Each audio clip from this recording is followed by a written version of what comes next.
I want to take a look at this tragic story that caught my attention. First came to my attention thanks to EV.com or EVmagazine.com. I know I've had my differences with EV Magazine in the past on certain things, but I am glad that they exist. I do think they serve a real purpose, or they fill a void where it needs to be filled. And in this case, they call attention to this story that I think is really worth talking about. Let me just read a little bit from Fox News and their write-up of the story. A Chicago teenager took his own life after being bullied over false claims that he was unvaccinated, and his parents are suing the elite private school he attended, alleging it turned a blind eye to the situation. In a lawsuit filed Monday, Robert and Rosalind Bronstein claimed their son, 15-year-old Nate Bronstein, was tormented on a regular basis by students at the prestigious Latin School of Chicago. The family claims that Nate faced cyberbullying from students at the school just weeks before his death, with one student on the basketball team allegedly telling him to go kill himself.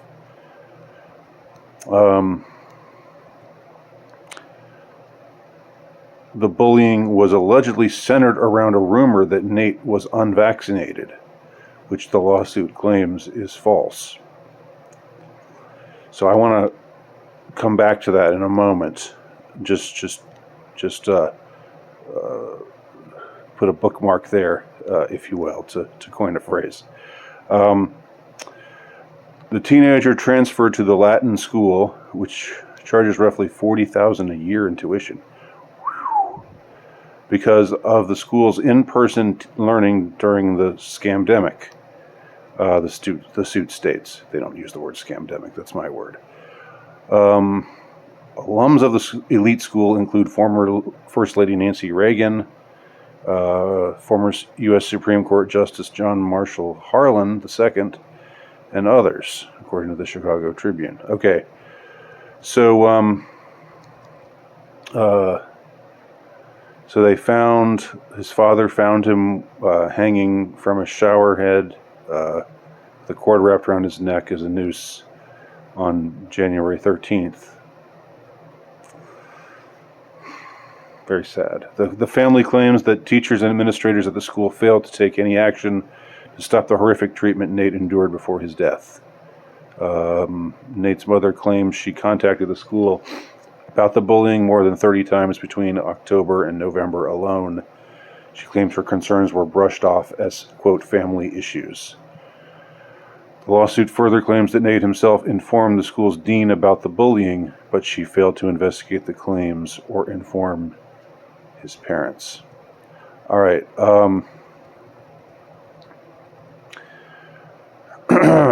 So most of I did a quick survey of the stories that were written about this case, and most of them glossed over or even didn't mention the fact that he was getting bullied because his classmates thought he was unvaxxed.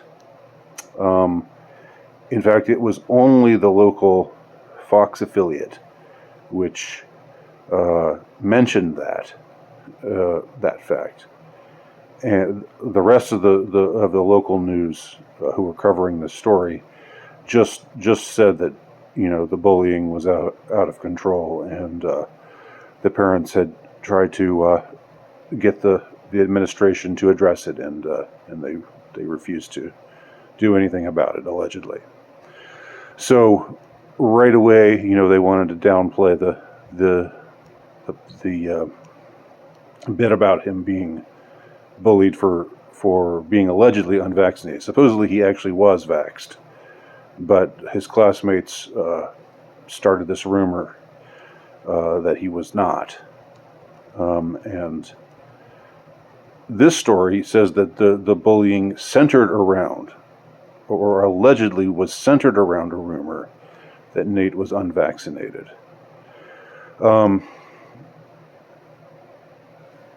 So, I'm wanting to be careful here because I really don't want to just like. There's a danger when you come across a story like this that you just want to, use it for your own agenda or something like that. And I do think that I do want to talk about this aspect of the story, but I don't want to make it sound like I'm just the only. I know that probably there will be some people who accuse me of saying, or who will accuse me of only caring about this story because of this unvaccinated thing. And that's not true at all. But I do think it's something that's worth drawing attention to. And I want to go a little bit deeper on that aspect of the story. So who really knows why Nate was bullied by his classmates? Why do certain kids get bullied? Certain kids are just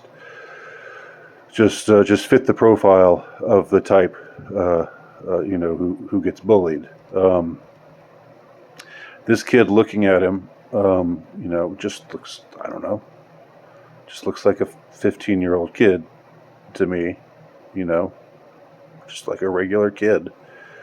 But I'm sure that, other kids are cruel, and if this is some elite snobby school, that they maybe look down on him for one reason or another. Maybe he was the newbie, and he just didn't fit in for one reason or another. And it's they sent him there because it was open during this absurd time when a lot of city schools were closed, when they were shut down. They made it into this farce because of the scamdemic. They made public schooling. I mean, not that public schooling isn't already a bit of a farce, but they made it into this distance learning thing, which was and is supremely ridiculous to think that any kid would learn that way. That would be adequate. Just sitting behind your computer screen at home. Just the kind of distractions that I just can't. I can't understand how well it's part of this whole the whole scamdemic, the whole lockdown that I find just abominable. It's just one aspect of it. This isolation of kids, keeping kids away from their friends, sticking them behind a computer screen for schooling. Like that's gonna just like anyone's gonna learn that way. But that's why they sent him to this school in the first place, because the school wasn't shut down. And they wanted their kid to get a good education, and if these are parents that are obviously well off, if they can pay that kind of tuition, and this looks like it's called an elite school, and it looks like it's a prestigious private school. But so who knows why they first started picking on this kid? But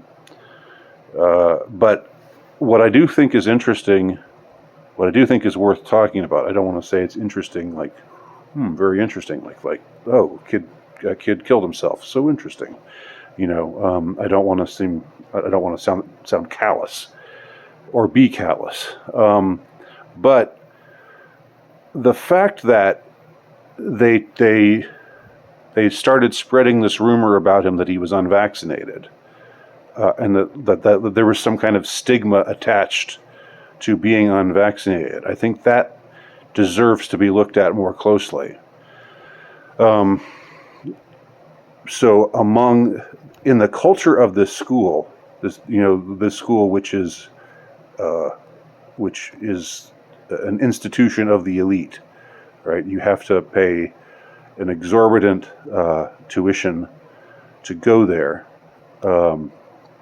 and So it's the quote unquote best and brightest. There's they're probably bound for Harvard, Yale, Stanford. And this is probably one of those feeder schools into the elite institutions that forms tomorrow's quote unquote leaders, the kind of leaders that Obama was talking about, that we're losing our trust in now, in my last video. So in the culture of this school, they started spreading rumors about this unpopular kid being unvaccinated. Because, and what I think we can draw from that is that being unvaccinated has this stigma now that if you want to pick on a kid, if you want to just destroy a kid's self-esteem, or make a kid look and feel unclean and dirty and scuzzy, call him unvaccinated. Say that he's not vaccinated. I mean,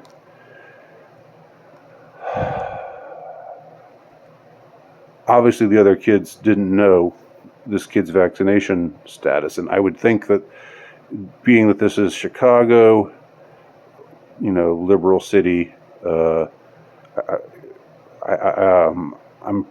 I'm pretty sure they probably made getting vaxxed mandatory, even though that's not stated anywhere in the story. But that's just my surmise. But the fact that, in any case, regardless of whether the kid was vaccinated or not, and his parents say that he was, the fact that they would spread this rumor that he wasn't, like in previous years, 20, 30 years ago, they would probably spread the rumor that he was gay.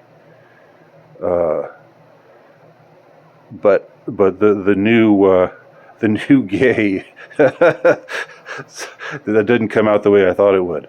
The unvaccinated is the new gay. I mean, in a way, though, I think it's like there's something to that. This is the culture of the elites. This is a private school. Again, the rich and influential and powerful members of Chicago society send their kids to this school, and there are lots of schools like that. There's schools like that in every city. I went to a school like that in Atlanta for a couple of years called Paideia. This school is like the Paideia of Chicago, I would imagine.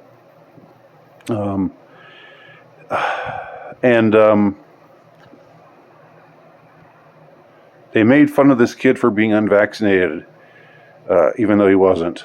But the fact the rumor was so damaging to him, to his reputation, that it made him feel more isolated, and more alienated, and more cast out, more leprous, so to speak. Like a little while ago, thousands of years ago, they would have spread the rumor that he had leprosy. 30 years ago, they would have said he was gay. Today, they say he didn't get the jab. So that's what I think is the thing. The thing to glean from this, or a thing that can be gleaned from this tragic story, that over the past couple of years, the social engineers have been so, that they've so bombarded us with this pro-vax, I should say pro-baj. I'm not even trying right in this story, am I? To to use the terminology. They've just bombarded us with this notion that there's something really wrong with you. There's something really wrong about you. You're a bad person. You're a dirty, unclean, scummy, scuzzy bum who no one wants to associate with. You've got this psychic odor about you, unless you take this thing in your arm. Unless you let us shoot you up with the chemicals that we've decided need to be inside of you. That has progressed to such an extent, even over the course of just a couple of years, that now being unvaccinated gives you the status of a leper. It gives you this aura of shame. If it hadn't been that, I'm sure it would have been something else. And thoughts and prayers, of course, for this poor kid and his poor parents. But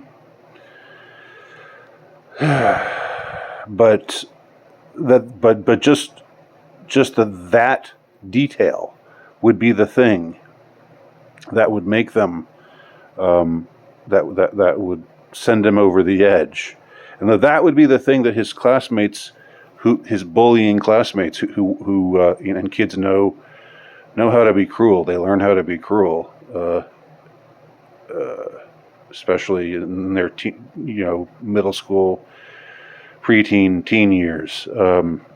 That really starts to come into focus, and that this would be the thing that they would arrive upon. This would be what they would choose to isolate this kid, to make this kid feel small, to bully this kid, to the point of suicide. That's the instrument of bullying these days. At least it was in this case, and I don't think this case is an isolated one. I think the social engineers who forced this upon us, who forced this agenda upon us, and who gave everyone who didn't go along with their agenda, who gave them all this psychic stench, this aura of again, filthiness. If you don't have this thing, if you don't get this procedure done, if you don't get this experimental drug shot into you, that you are